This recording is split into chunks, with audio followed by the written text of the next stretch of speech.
And now all of a sudden the expectation from brands is that they #be human, right? That it's not about the technology. It's not about the interaction. It's not about getting me to buy. It is about me, the individual, be it a company or be it, a consumer. Hi all, welcome to Engati CX. I am Drishti Shah from the Ngati team, and today we have the pleasure of welcoming Crandell to our interview series. I would like to begin with just a quick intro of Ngati. So Ngati is the world's leading multilingual no-code chatbot platform, available across 14 channels with 30,000 bots created across 186 countries in every domain and use case. Engati has also been recognized as a top platform by INC.com, Tech World, CIO, and many others. We run the Engati blog, video channel, and the Engati CX podcast, receiving upwards of 300,000 visitors annually. And now for our guest. Christine is a career B2B board member, advisor, customer marketing and digital transformation consultant. Her superpower is driving growth based on user experience and customer success for late-stage SaaS platforms, manufacturing, and technology companies. She partners with the boards and CEOs of her clients to examine their business challenges through a lens of shared curiosity and truth-seeking. As a domain expert in digital transformation, customer experience, and turnarounds, she is a student of emerging trends and product market fit. So hi, Christine. We are really happy to have you on Engati. Hi, and thank you so much for inviting me. I'm very honored to be here. Likewise. So beginning with the first question that we have for you is that how critical has it become for the businesses to facilitate omni-channel customer experience? And how is it different from multi-channel customer experience? That's a really, really good question. So let's sort of first do some definitions, right? So when we look at multi-channel, because that sort of came first and then omni-channel comes after. So multi-channel says, brands can communicate with customers across multiple channels. They can do email, they can do voice, they can do chatbot, they can do social, they can do text, whatever. The difference is when you get to omnichannel is that in omnichannel, you can still have that communication across multiple channels, but it's threaded together. That means that a customer can start by filing a ticket that there's something wrong with the product. Then they can go and call a call center, and that call center agent is going to know that that ticket was filed and is going to understand what happened in that filing. And then the customer, after talking to the agent, may then go on to Twitter to make a statement. And the social care customer team on managing Twitter will have knowledge of those previous two interactions, right? So it's one conversation, but it's across multiple channels. So when we go back to multi-channel, it's one conversation across multiple channels, but it's broken apart, which means that the customer has to continually repeat information. The agent or the person doesn't know about the previous conversation, and it winds up being very disjointed. So brands don't have a holistic view of what's actually happening with that particular customer. Omnichannel enables that holistic view, right? Enables to have this coherent experience, and it enables brands to be where the customer is at the time that the customer is there, right? So common sense would say that omnichannel is actually super important, right? Because especially now and hopefully we'll talk a little bit about how the world has changed because of COVID, because it has fundamentally changed on the buyer side. So brands need to have omnichannel. That being said, right, if you're a small company, that's going to be really hard, right? Because you need to have the technology to do that. You need to have the sophistication to do that. You need to have a lot of internal skills, right? So I would say crawl, walk, run to get to that. If you're a big company and you're not doing omnichannel, hello, you kind of have to do that because customers are going to expect that. And if you're a medium-sized company, and you're not there, now is the time to go do that. I think where companies kind of get overwhelmed on the omni-channel is like, I have to be everywhere, right? I have to have every channel covered, all however many thousands that there are. And that's actually not true, okay? It really comes down that customers typically only use a handful of channels. And every customer group is different. But with the right research, right, with those customers, it's pretty easy to sort of figure out, okay, they're going to use the phone, they're going to use email, they're going to use chatbot, they're going to use this. So you don't need to be everywhere. You just need to be where your customers go. And for that, you have to have research, right? You need to go talk to your customers and survey your customers. They will tell you. And then string that together. That, and in addition to that, make sure, and we oftentimes don't talk about the data, but the data that sits underneath your omni-channel platform is absolutely critical. If you haven't thought about the data structure, you haven't thought about those interactions or those APIs or the data feeds, then you're not going to be able to have an omni-channel. So it's really, really important to understand your data, understand your processes, understand where customers go, and then pick an omni-channel platform that doesn't overwhelm you, but it gives you space to grow into. So yes, it's critical. Yeah, the difference actually that you have mentioned with omni-channel and multi-channel, it's like it is very minute or small for people who have not experienced it, but the impact that it gives is huge, is really huge. Yeah. Well, yeah, and customers over the last 20 plus years, right, have become very sophisticated, right? Is they know what's going on. I mean, we're all in the tech world, regardless of what your job is. You're exposed to tech because you've got a phone, and so you're exposed to tech. Yeah. So there's an expectation there that if I'm going to spend money with a brand, whether it's B2B or B2C, that brand understands me, right? Yeah. As a company, as an individual. And omnichannel is the path to that, is a path to understanding that. Multi-channel won't get you there. And so I think especially now with COVID, where the rules have completely changed, companies that are going to be successful in the future have to make that transition and have to make that transformation today, right? They have to understand that, yes, I need to really, really, really, really, not just lip service, but I need to really, really, really understand the customer, and I need to build today to meet that. Because if I wait, right, and if we wait until all of this is over with, whenever that is, it's too late. It's too late. The brand will fail. That's true. So, how do you think has the buying process also changed, and how can this omni-channel experience help create a seamless buying journey and thus give a better customer experience? Yeah, that's a good question also. When we look at pre-COVID, right, and COVID's a tipping point, right? So when we look at pre-COVID, the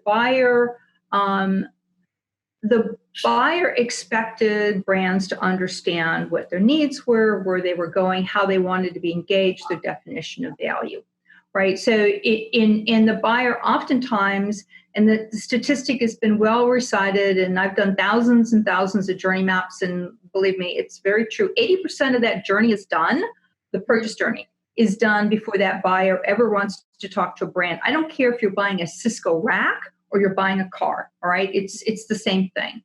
And the journey is fundamentally different post-purchase because, you have a completely different set of drivers, right? So, pre-COVID, it was really about that interaction. It was about how do I move that customer along? How do I enable them to make their decision? COVID happens, right? And we're all in the middle of it. No one's going anywhere, right? And now all of a sudden, we have a shift in the buying that says, yes, it's still done online. Yes, I still want the brand to know who I am. But now all of a sudden, I'm expecting empathy, right? We are all at home. We all have been exposed to people that are become very sick.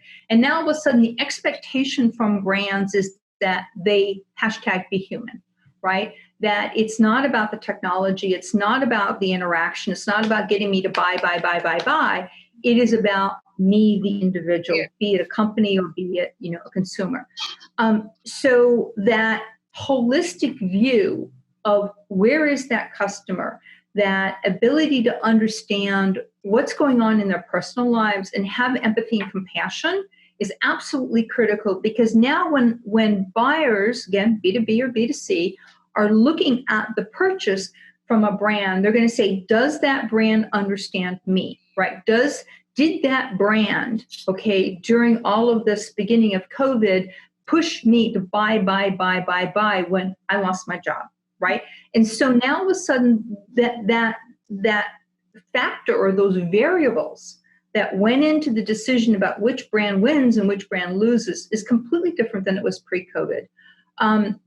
So omnichannel is critical to saying, I need to understand where that buyer is, right? If somebody's calling into a bank, right, and they're saying, well, I've lost my job and I need to negotiate my mortgage or whatever, that ability to have that knowledge go all the way through to subsequent conversations in omnichannel is absolutely critical to demonstrating empathy and demonstrating compassion and helping that customer feel okay and find a solution that works for them, right? It doesn't happen in multi-channel, right? It doesn't happen at all. Mm-hmm. So when we look at the buying journey now, right, emotion is absolutely a critical variable that needs to be understood. And where before it might have been price, it might have been features, it might have been other things. Now it's all about emotion. Yeah. Before it would be more materialistic, because that there are other products and people are always going to look out. But now it's more about how you connect with them and how they are feeling comfortable in buying your product. So it has to absolutely. Yeah, absolutely true. And so I think what was interesting in watching how brands treated this was when COVID started, right? I think everybody in the world got, the same email from every vendor they've ever done business with or thought they might have done business with over the past 200 years about, oh, we have your back, right? That was the biggest mistake companies should have made, right? Because it was driven internally by legal requirements.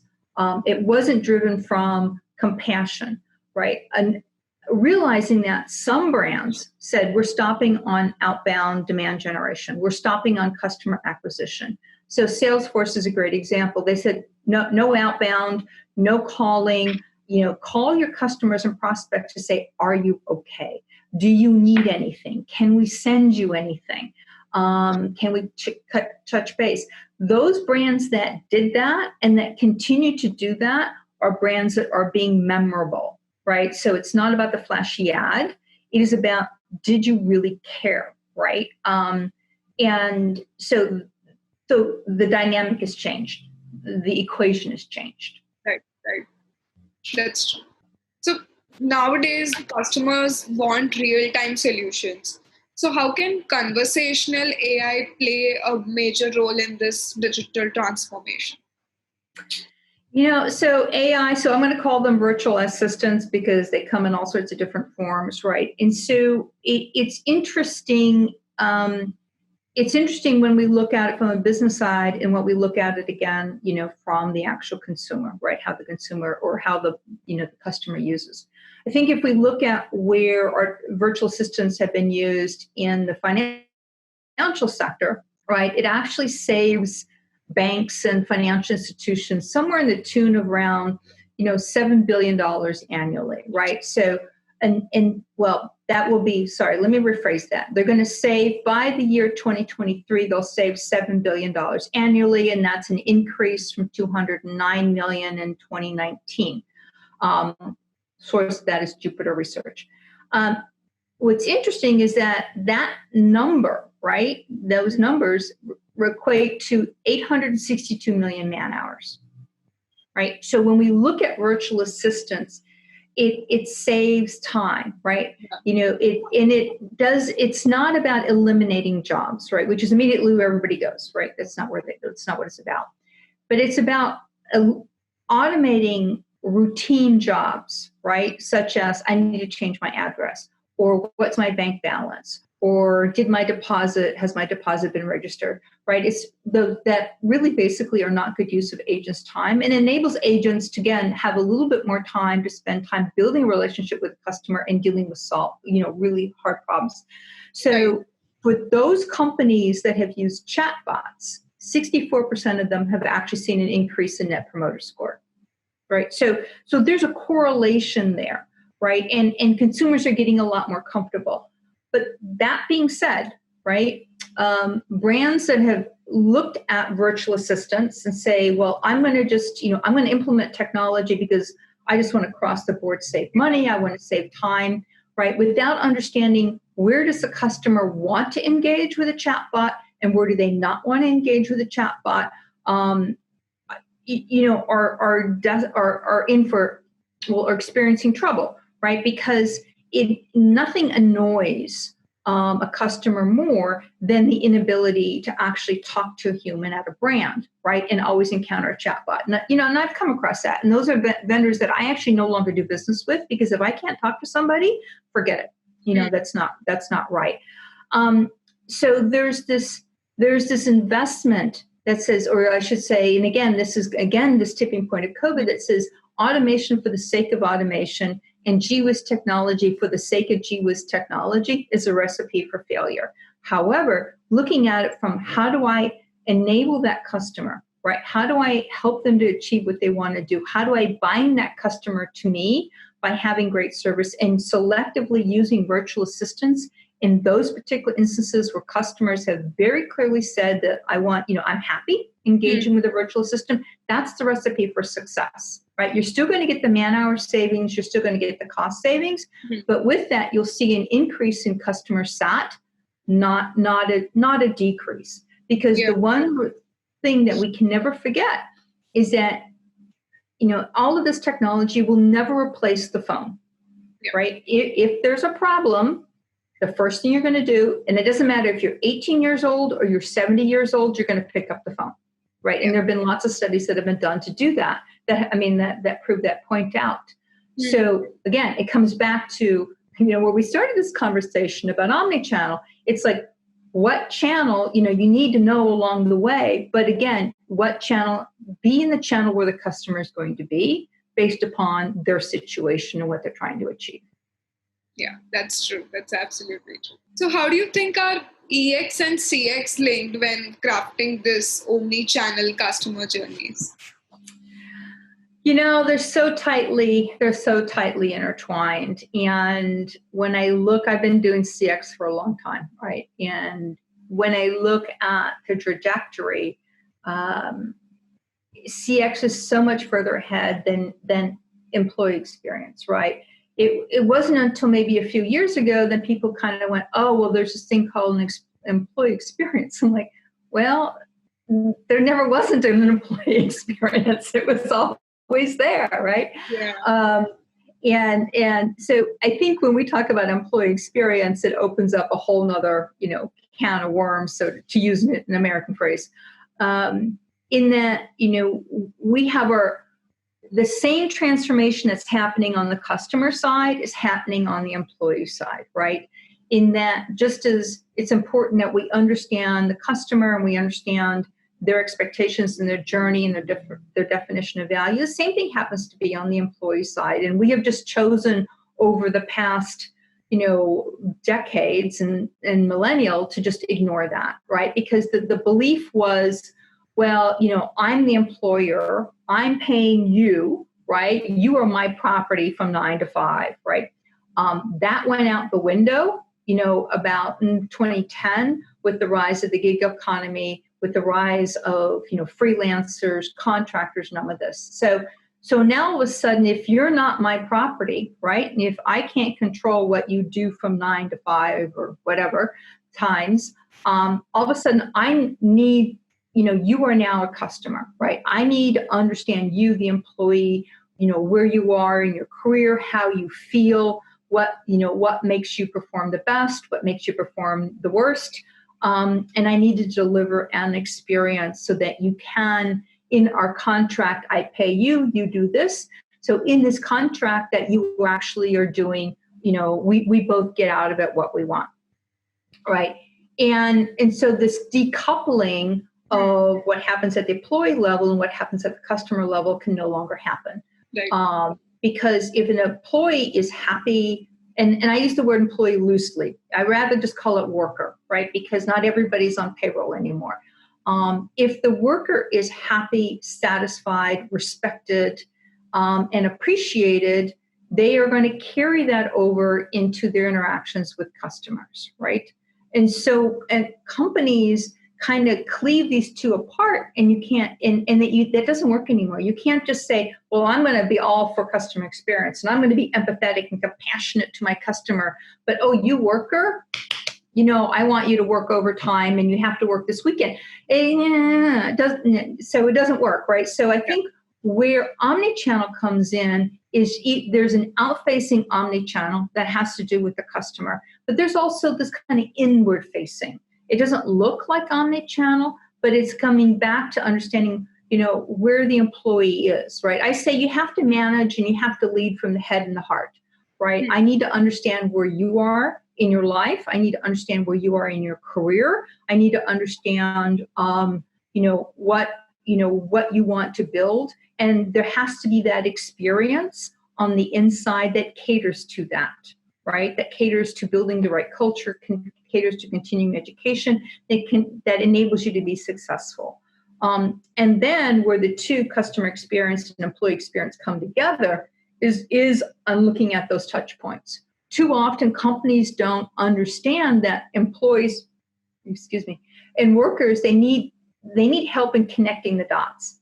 If I'm in accounts payable, right, there are customer interactions, right? But if no one connects the dot that says, if you're in accounts payable and you have a supplier, right, and they're calling in, you can't just fluff the person off, right? You need to have that. Here are the standards for interaction, and this is why it matters, right? So too many companies don't connect those dots. We do a lot of that work in what I call dot connecting. It's a lot of fun when the light bulbs go off and people go, oh, I had no idea. So it's important, again, we connect these two together and enable that employee, one, to have a rich experience internally, but also to connect the dots to those touch points and to those journey points that matter the most for that employee, that role, for those customers, right? I know it's a lot of words. It's really not that hard to do. It's just people just actually need to go do it. And I do, again, I think that as we look at today, right, and we look at around the world, that there's this rise in #BeHuman, that there is this connection. The customers care about, who they're working with and asking. I mean, I went to the grocery store and, it's people are thanking the person that stocks the shelves, right? I'm like, oh, that's never happened. I've never seen that before. But I'm like, yeah, that's the right thing to go do. So, it's a great circle. It's a great circle. But yes. Yeah. Actually, I think the pandemic has made us realize how important these small things are, and it's not too late to adopt these things as of now also. Well, you're right. And I'm, at a different point in my life than say, for instance, someone that are your peers in your generation. And I am thankful for the Gen Z and for the millennials, because they have called out and demonstrated things that my generation has forgotten, right? And has overlooked and has become maybe a little too wrapped up in greed and material wealth to actually, they've forgotten the basics. And so it's great to see the, younger generations, reintroducing and drawing attention to the basics of life, right? And this is how you have relationships. You thank the guy that bags your groceries. You thank the gal that is stocking the shelves. You thank your the person that delivers your mail, rain, sleet, sun, or snow, right? And it's just basic human dignity. And I'm thrilled that not about COVID, but I am thrilled that COVID has brought that back into the equation of employee and customer experience. Yeah. I think we all needed just something that opens our eyes and made us understand that, something is wrong with everybody, most of the people, and let's get back on track. Yeah. If my grandmother were around, she would probably whack me upside the head with a ruler and go, you forgot, you've forgotten that, it's the basics that matter. So it's good. Yeah. So concluding the interview, do you have any other thoughts that you would like to share with our audience? Yes, and I think I'm going to reiterate what I said at the beginning. And the one is that if companies wait, right, to understand the experience that their customers want until this is all over, and I get it, right? I get it that you want to preserve cash, you want to survive. I get that, but there is this if we look at reality and if we look at also history to provide lessons. History has shown us that the companies that are the leaders in the next era are born in times like this, right? So we go back to 2008 and see who was born out of 2008, who was born out of 2000. So now is that time. So whatever minor budget you have, right, there has to be a portion of it that has to be focused to innovation. And the innovation is not just in product, the innovation is in customer experience, right? And oftentimes companies approach this as boiling the ocean. Oh, I can't do it because, it's just so much work. And my advice is pick an area, pick a customer group, right? Start off with understanding how that customer group, what's the engagement path that they want to take. You can do it by qualitative research, which I am a big fan of. Don't have time for that? Don't know how to do qualitative research? Then, do co-creation. Bring your customers together on Zoom, right? We've all had Zoom dinners and Zoom happy hours, so we can do this by Zoom. And just start talking through, okay, what did you do? Let's do the journey map. What did you want here? How did you want to interact there? It is not that hard, and it is immensely eye-opening. So the moral of the story is don't use, boiling the ocean as an excuse. And to start small, start off with a customer group or start off with a product. And then, just follow that trail, right? And start automating where they want to be automated, change your internal processes to deliver the experience that they want at certain points, connect the dots to your employees. And then you're like, okay, I measured that. Okay, I'm measuring it's working. Okay, now we're going to go on to the next and then on the next. So you can step into this without feeling overwhelmed, right? So that very first piece that I talked about, which I strongly recommend you do co-creation, should take no more than 45 days. At the end of 45 days, you ought to have a pretty good handle in terms of understanding the interaction points that matter, because not all interactions matter, and the channels and the experience that they want to have, right? 45 days. We've got that. We can do that. Yeah. So that's my advice. That's a really good advice, Christine. I guess people can at least start with this thing. Yeah. Yeah, absolutely. And automation is critical, but automate it through the eyes of the customer. Don't automate it through the eyes of, I can save money here or there, because it will not yield you the results that are desired. Yeah, that's true. So thank you so much, Christine, for giving us your time. I think the insights that you have shared are really valuable, and the audience is really, really going to enjoy this interview. Oh, my pleasure. Thank you so much for inviting me. And it was really, really fun to talk to you. And I hope you have a great day. Yeah, likewise. So we'll be back with a new episode with a brand new expert soon. So stay tuned, and we'll see you around for the next one. Goodbye.